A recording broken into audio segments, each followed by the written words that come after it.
Tu vas déjà remarquer que ton chien exécute les exercices parfaitement dans le salon. Mais une fois à l'extérieur, c'est comme s'il n'avait jamais rien appris. Ne t'inquiète pas, ce phénomène est normal, quoique loin d'être agréable, et il s'appelle tout simplement le manque de généralisation. Mon nom est Maëlie Richard, technicienne en santé animale, et aujourd'hui, on va voir comment faire pour que tes exercices dans la maison soient les mêmes une fois rendus à l'extérieur avec autant de réussite, mais surtout de compréhension du côté de ton chien. Premièrement, c'est important de comprendre que les chiens n'apprennent pas de façon abstraite comme nous. Pour nous, le comportement de s'asseoir, si quelqu'un nous dit « assieds-toi », va vouloir dire la même chose peu importe où on est. Tandis que pour un chien, si on lui a appris à s'asseoir dans la salle de bain, par exemple, eh bien, ça se peut que ça lui prenne un petit peu plus de temps à apprendre que le mot « assis » veut dire de poser ses fesses au sol, même si vous lui demandez sur le balcon avant, par exemple. Mais c'est toi qui dois prendre en charge la généralisation lors des entraînements avec ton chien. C'est pourquoi c'est important de comprendre quel est le comportement final qu'on souhaite que notre chien atteigne. On reprend l'exemple du assis. Est-ce que le comportement final souhaité serait d'avoir un chien qui est simplement capable de s'asseoir sur la table de toilettage ou on aimerait avoir un chien qui s'assoit peu importe le contexte dans lequel on va lui demander, peu importe les distractions? Eh bien, remarquez ici que les critères ne seront pas les mêmes.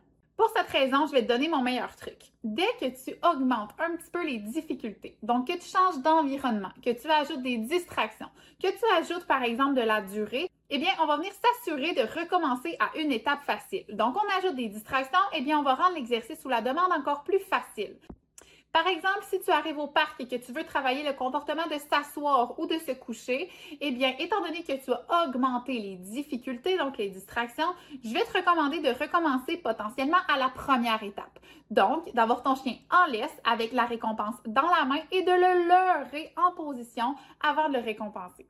Comme ça vient lui rappeler quel est le comportement final souhaité et on s'assure qu'il soit dans la réussite et que toi, tu ne sois pas en frustration. Mais on doit comprendre aussi la richesse des stimulations à l'extérieur. Dès que tu sors, pour lui, c'est un tsunami d'odeurs que nous, on ne voit et on ne perçoit même pas. Il va aussi avoir plusieurs sons, les chiens entendent vraiment mieux que nous, et il va avoir aussi plein de stimulations visuelles qui vont le mettre dans différents états. Par exemple, un oiseau, pour nous, ça ne veut rien dire, mais pour lui, c'est potentiellement une proie. Et tout ça va entrer en compétition avec toi qui ne tente que d'avoir son attention lors des sessions d'entraînement. Les périodes dites de réchauffement sont donc essentielles pour permettre à ton chien de se rappeler quel est le comportement final souhaité et surtout quel est le comportement qui lui permettra d'avoir accès à la récompense qu'il veut tant.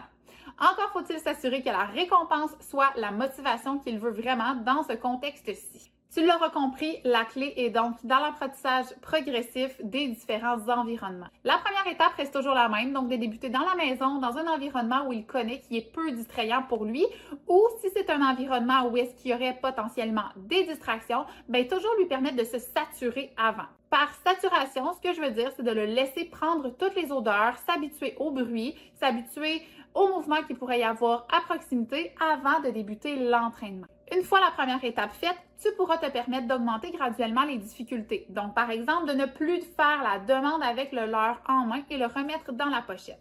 Tu pourrais simplement recommencer à l'étape où tu étais rendu dans la maison, dans l'environnement sous-stimulé.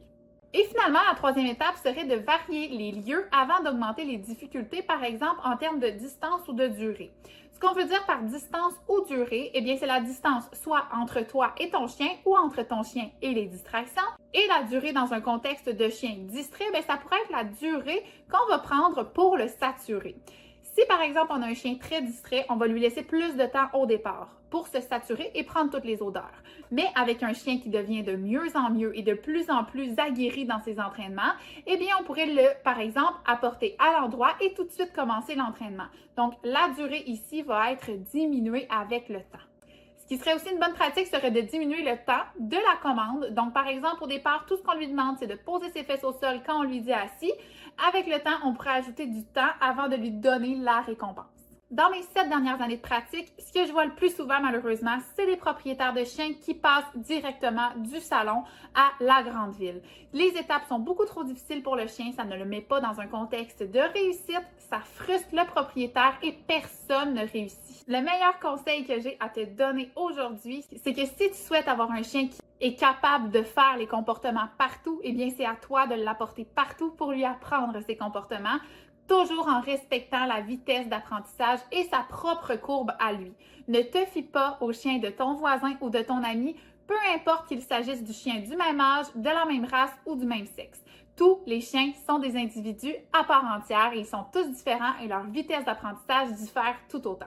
Et si tu souhaites avoir plus de vidéos tutoriels sur l'entraînement canin, je te recommande de t'abonner à notre chaîne YouTube. Et si tu as des questions, laisse-nous-les en commentaire, il va nous faire plaisir d'y répondre. À bientôt!